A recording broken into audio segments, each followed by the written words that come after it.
Bem-vindos a mais um Chapéu do Preço Relâmpago. No episódio de hoje eu apresento A Cidadela dos Condenados, uma crônica de Telfrauland, do Adriano Ferreira. Essa é uma história que eu achei bem interessante, que eu comprei pelo Catarse, principalmente que eu sou um entusiasta de RPG.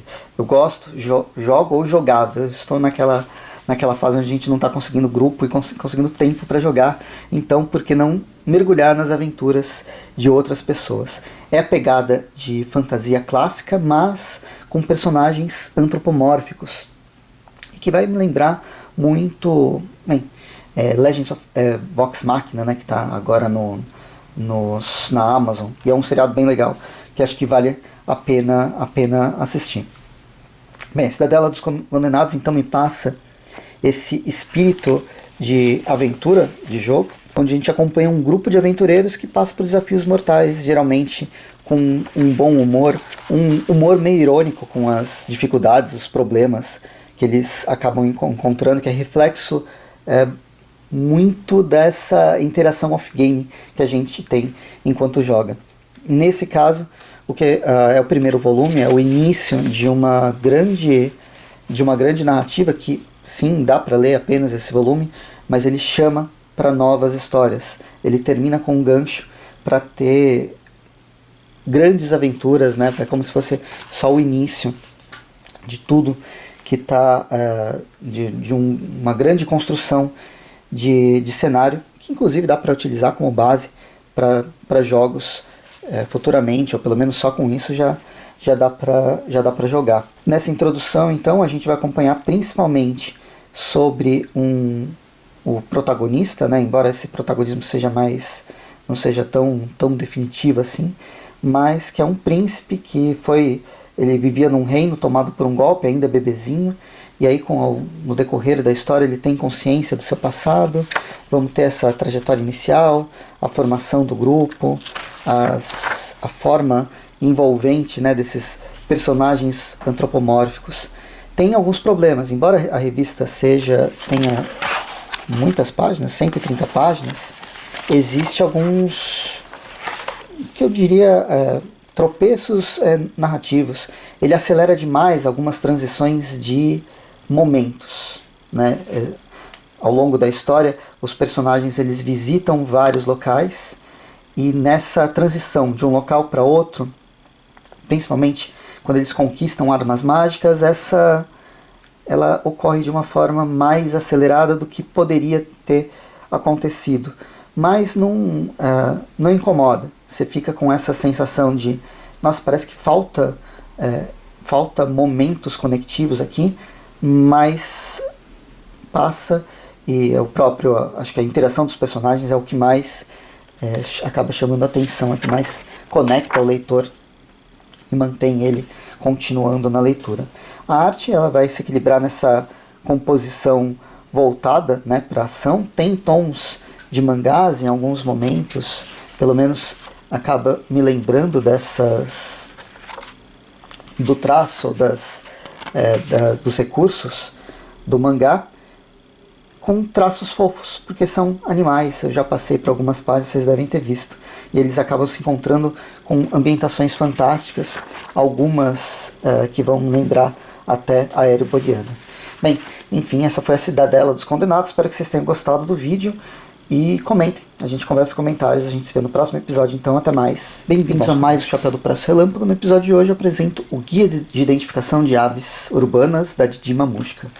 Esse aqui não é um quadrinho, na verdade está mais para um livro ilustrado talvez, mas é um guia para mostrar como a linguagem, né, do quadrinho, a linguagem do desenho, ela pode ser trabalhada de várias e várias formas. Isso aqui até remete a como eram os livros de biologia há muito tempo atrás, desde que eles foram criados, mas a gente vai ter principalmente século XVI, XVII, XVIII, XIX, grandes manuais onde o desenho, como a gente não tem foto naquela época, o desenho vai ser bastante importante. Então a gente vai acompanhar essas várias ilustrações desses pássaros que a gente encontra principalmente na região de Campinas, que é onde a Didi mora, e é onde eu também moro e tal. E aí tem os desenhos desses pássaros, que provavelmente como são urbanos, eles devem ter na maior parte do Brasil, pelo menos na região centro-sul. E também características deles, o tamanho, informações básicas de alimentação, da postura. Tem umas curiosidades, por exemplo, olha só, tem essas fichas de observação para você levar para fazer observação mesmo. São vários pássaros que reparar no pardal, por exemplo, que para mim ele é praticamente uma praga urbana. E nesse caso tem uma curiosidade que o pardal não é original da América do Sul ou das Américas. Ele foi trazido para a América em 1850 e no Brasil chegou lá para 1903. Então é uma praga urbana mesmo, não tem quem destrua ele naturalmente. Enfim. E é isso. Basicamente a revista é essa, esse é o guia. Como eu disse, essa ficha de observação, ela funciona muito para quem está interessado na passarinhada. É um tipo de hobby de observação de pássaros. Claro que a observação de pássaros ela vai muito além, principalmente dentro ou em ambientes mais não urbanos. Eu ia falar rurais, mas não é nessa oposição. Mas por que não começar com os passarinhos que a gente encontra dentro das nossas grandes cidades? E é isso. Esse foi o Guia de Identificação de Aves Urbanas. Esse é o primeiro volume. Ela vai fazer mais volumes. E agora é só a gente esperar. Espero que vocês tenham gostado do vídeo. Até mais. Bem-vindos a mais o Chapéu do Preço Relâmpago. No episódio de hoje eu apresento Contos Negros do Robson Moura.